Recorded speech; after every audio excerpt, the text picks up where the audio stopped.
Students good evening. आज मैं projectile के कुछ क्वेश्चंस कराऊंगा और उसके बाद फिनिश कर नया टॉपिक सर्कुलर मोशन पढ़ाऊंगा। प्रोजेक्टाइल में एक क्वेश्चन है कि एक प्रोजेक्टाइल है जिसकी टोटल काइनेटिक एनर्जी ई है।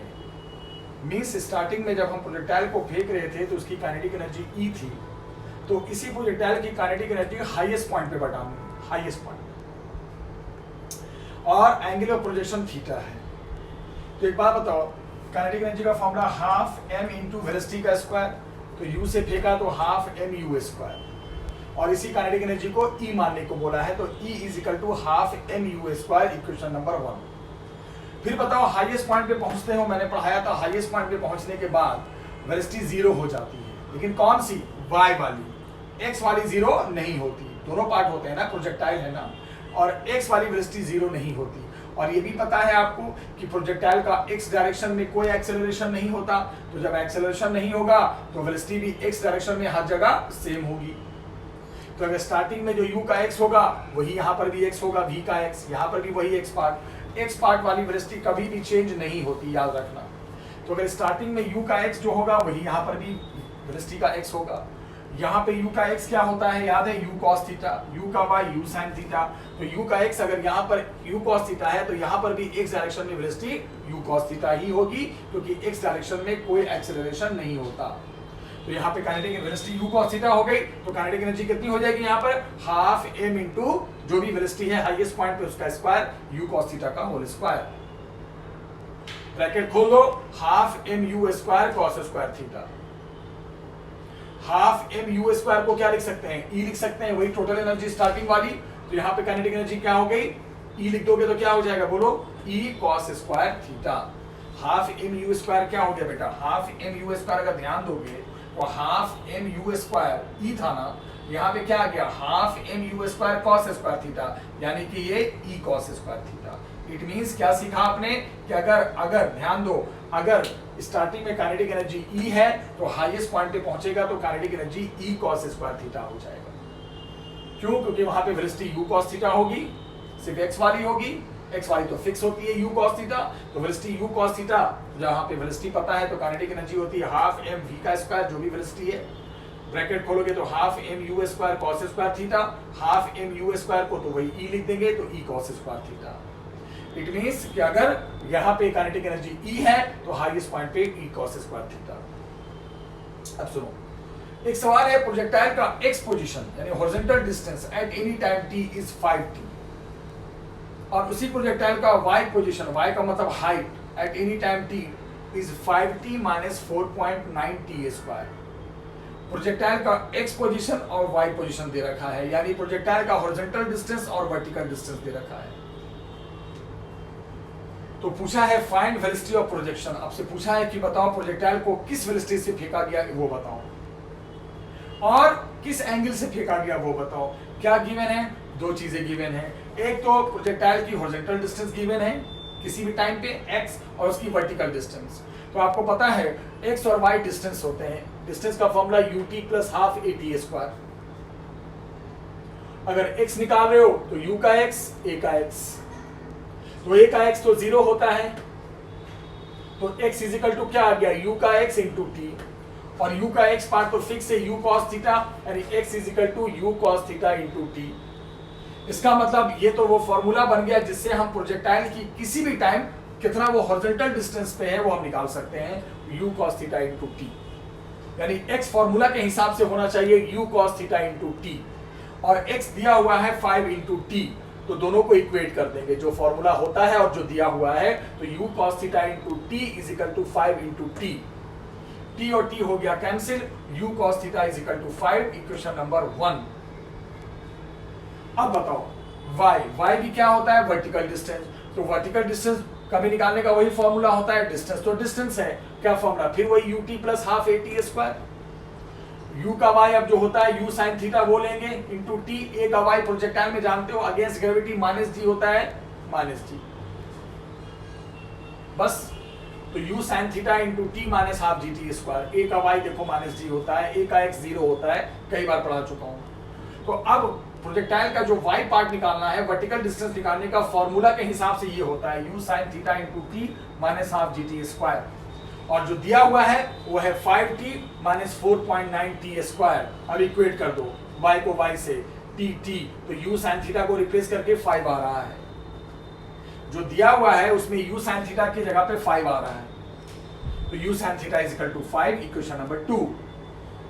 दो इक्वेशन बन गया, एक हॉरिजॉन्टल डिस्टेंस से जो फॉर्मूला होता है वो और जो दिया हुआ है वो, उससे u cos theta is equal to 5 मिला। एक वर्टिकल डिस्टेंस से जो फॉर्मूला होता है वो और जो दिया हुआ है वो, उससे दूसरा बना। अब क्या करो, दोनों को डिवाइड कर दो, किसको, फर्स्ट और सेकंड को। u sin theta by u cos theta is equal to 5/5, u cut गया, sin theta by cos theta 1 आ गया, यानी tan theta is equal to 1 हो गया, theta is equal to 45 degree हो गया।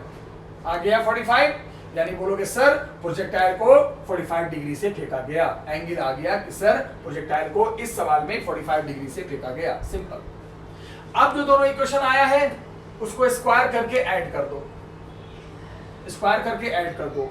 u square cos square theta plus u square sin square theta, उधर भी 5 square plus 5 square. u square common ले लो, sin square theta plus cos square theta 1, u square is equal to 50, u is equal to √50, यानी u is equal to 5√2 metre per second over.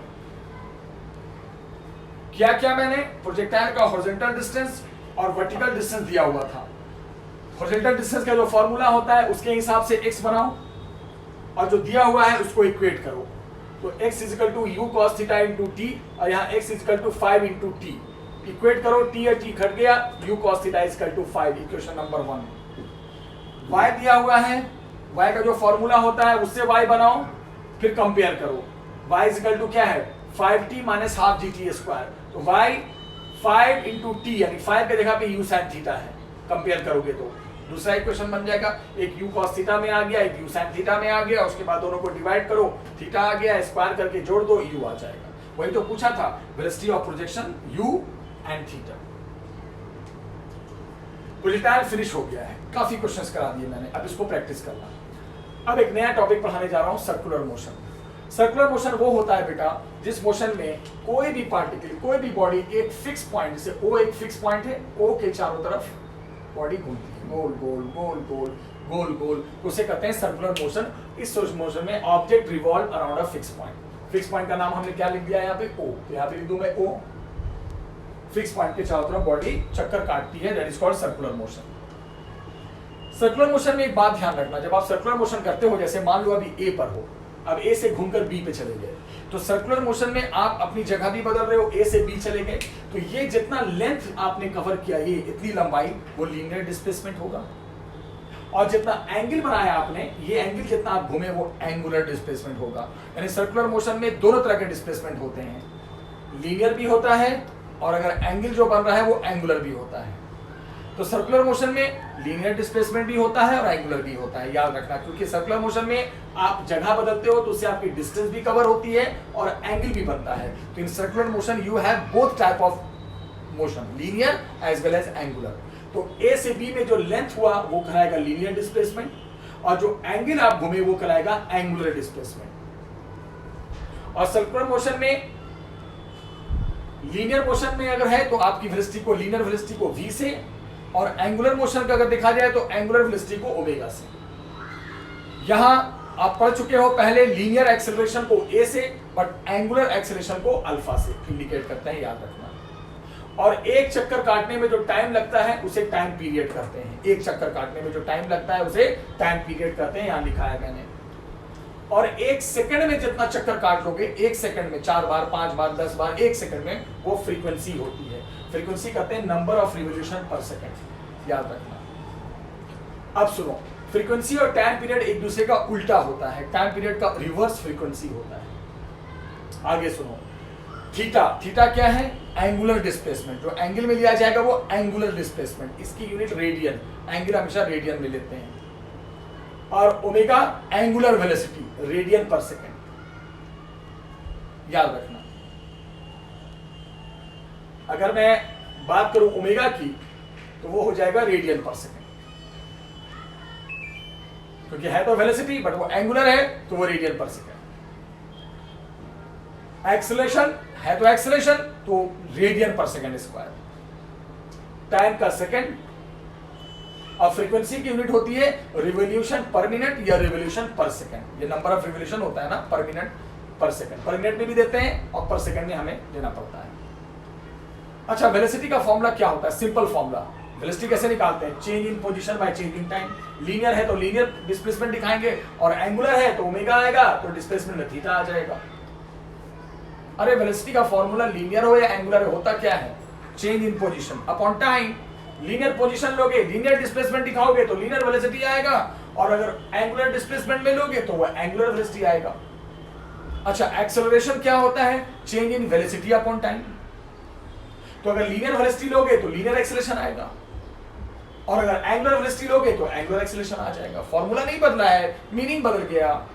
Velocity में linear लोगे तो linear आता है, velocity में angular displacement लोगे तो एंगुलर आएगा।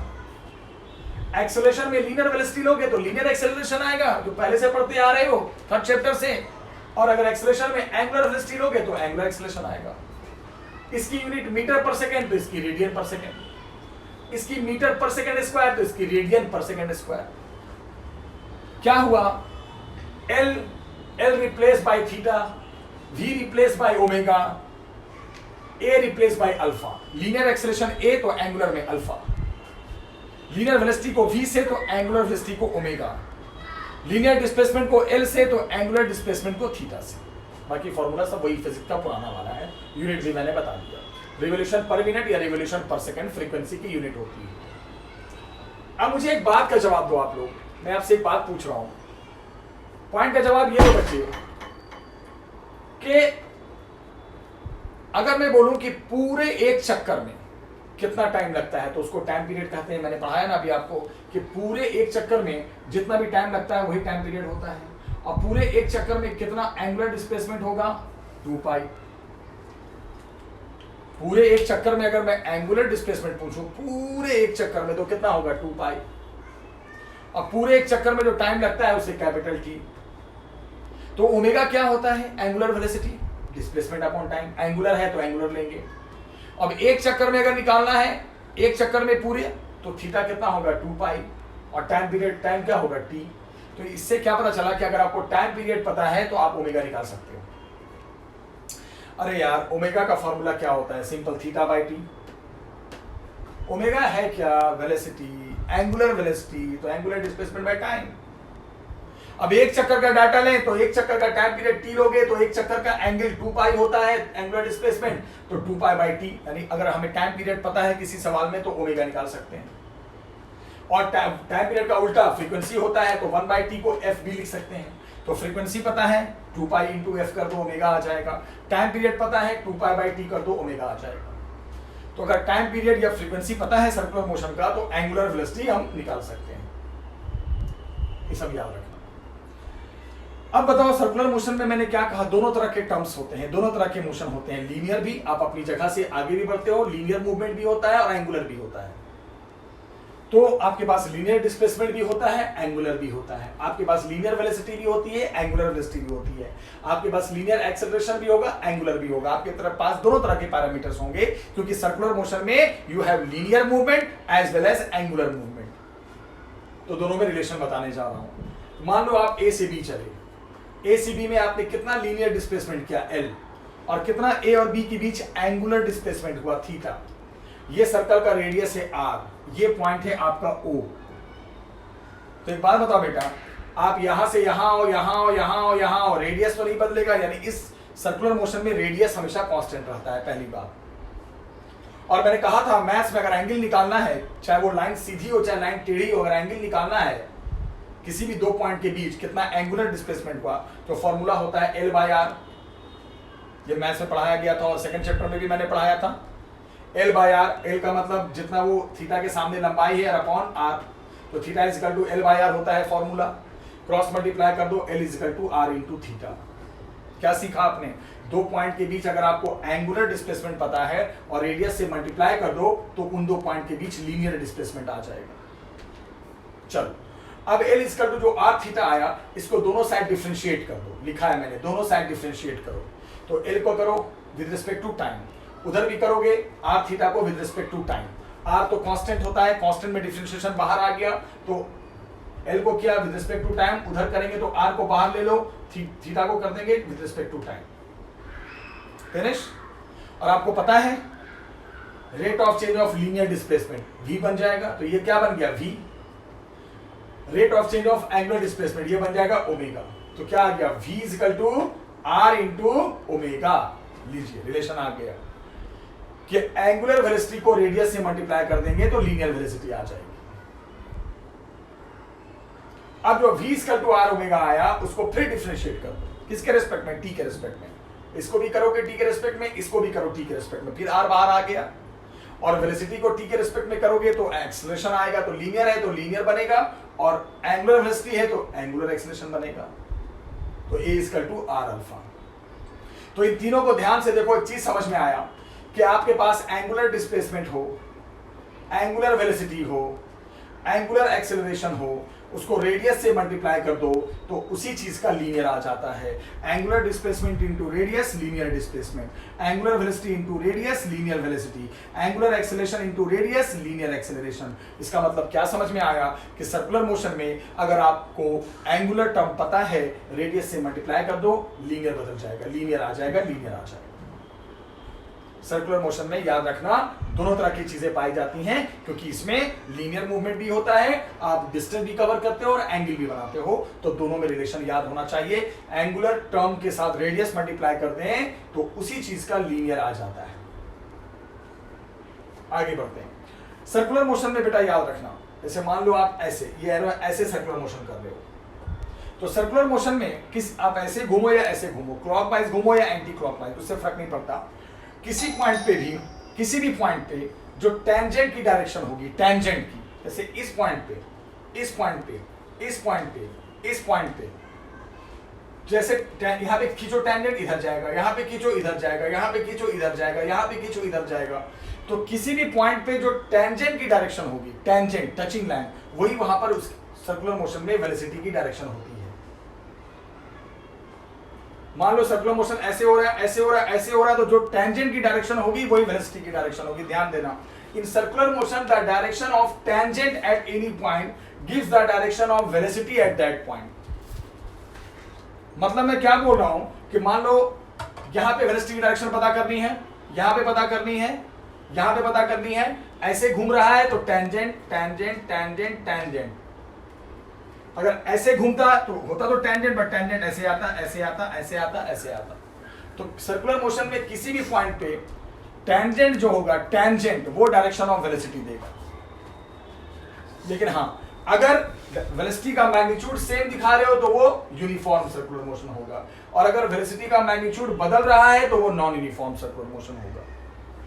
वो तो अगर v की वैल्यू सेम है, सर्कुलर मोशन यूनिफॉर्म कहलाएगा, और v की वैल्यू बदल रही है तो नॉन यूनिफॉर्म सर्कुलर मोशन कहलाएगा। बट याद रखना, सर्कुलर मोशन में किसी भी पॉइंट पे, कहीं पर भी, यहां पर, यहां पर, यहां पर वेलोसिटी की डायरेक्शन पता करनी है तो आपको टेंजेंट खींचना पड़ेगा, टेंजेंट टचिंग लाइन, टेंजेंट। तो जो वहां पे टेंजेंट की डायरेक्शन होगी वही वेलोसिटी की डायरेक्शन होगी।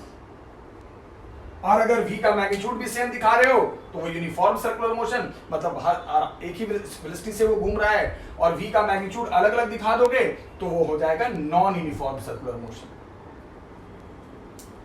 तो ये सर्कुलर मोशन का बेसिक दोनों तरह की चीजें होती हैं। लीनियर भी होता है, linear displacement, angular displacement. Linear displacement होगा तो लीनियर वेलोसिटी भी होगी, एंगुलर वेलोसिटी भी होगी। दोनों वेलोसिटी होगी तो दोनों तरह का एक्सेलरेशन पाया जाएगा। लीनियर और एंगुलर में रिलेशन, इसके कुछ कॉन्सेप्ट, ओमेगा भी निकाल सकते हैं अगर हमें टाइम पीरियड पता है, पूरे एक चक्कर का टाइम पीरियड। 1/p फ्रीक्वेंसी करेंगे तो फ्रीक्वेंसी से भी ओमेगा आ जाएगा। उसके बाद ये दो प्रोजेक्टाइल के क्वेश्चंस, इसको रिवाइज करना, और नेक्स्ट क्लास में मैं टॉपिक को खत्म कर दूंगा। ठीक है, चलो मैं नोट्स भी भेजता हूँ।